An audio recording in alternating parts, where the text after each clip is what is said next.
All right, year nines, and we're back, and we're going to do reflection in curved mirrors. So this is in your workbook, or whatever you want to call it. It's practical exercise number 2, but it's the second page, so it should look like that. Okay, so for this one, I'm replacing the single ray screen with the triple ray screen. And we've positioned it onto this sheet of paper. Now I've got a curved mirror here, and we're going to use this side, which is the concave side, which you can remember because like a cave is an opening, so that's the cave. And then that side is the convex side. And before I put that on there, I'm going to draw a line here at 90 degrees so that I can put my mirror consistently in the right place. So to do that, I'm just going to line the 90-degree angle up with the middle ray, and then mark out here. I'm not using my protractor to measure because I cut this protractor out of a Mathomat, so the bottom is not straight, just in case you were wondering. Now I have to be really careful not to move the light box. Okay, oh, I just moved it. That's okay. I'll just line this back up again.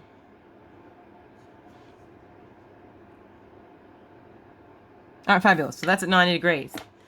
So now I'm going to put my mirror, I'm going to try and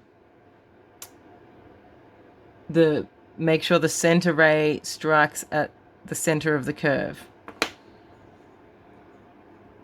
So you can see that center ray? Oh. I'm going to move it so that that is in line with the center. See how it's not? Now it is. Yep. There we go. Okay. And I'm going to trace these. Can I do that without moving it? Let's see.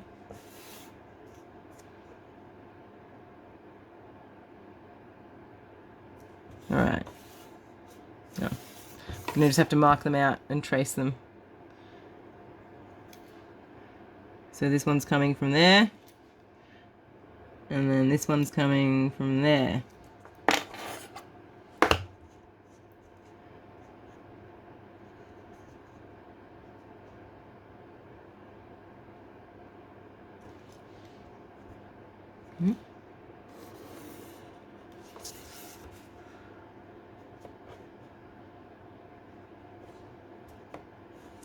My rays have gone.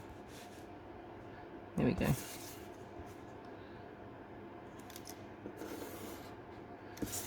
All right.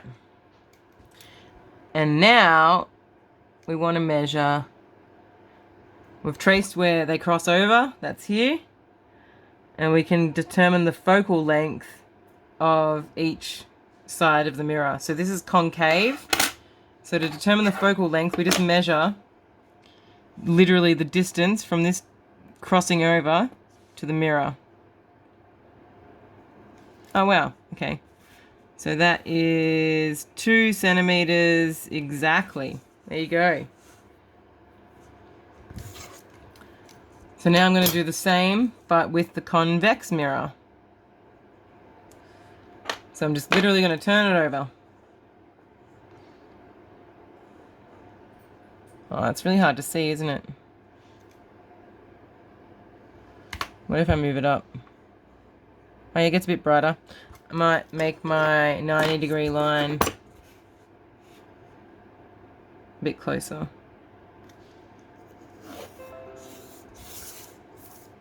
So I'm just lining up the middle ray so it's 90 degrees with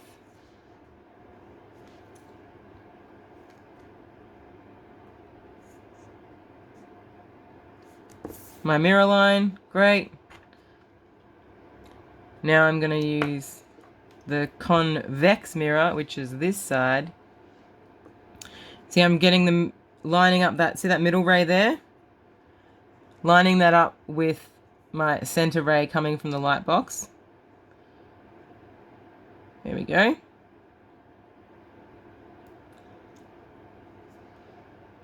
And then I'm going to just mark out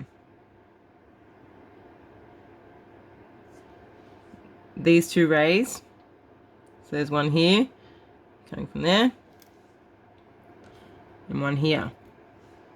Now you can see, to find the focal length, it doesn't look like these are actually crossing over or are going to cross over in the future.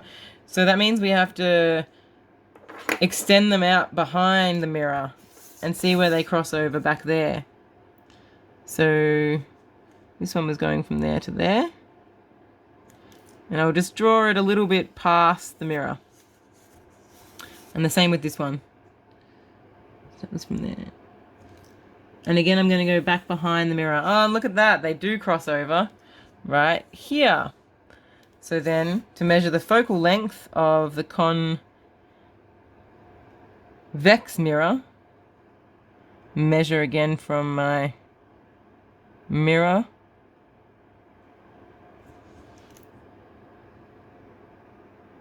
Oh, it looks like a little bit less, actually.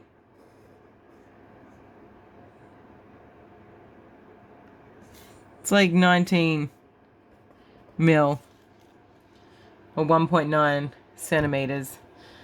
So, yeah, the difference might be my terrible drawing, but they're very, very, very close.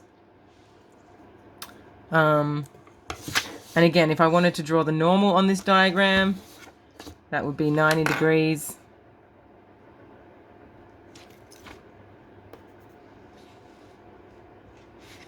From the middle.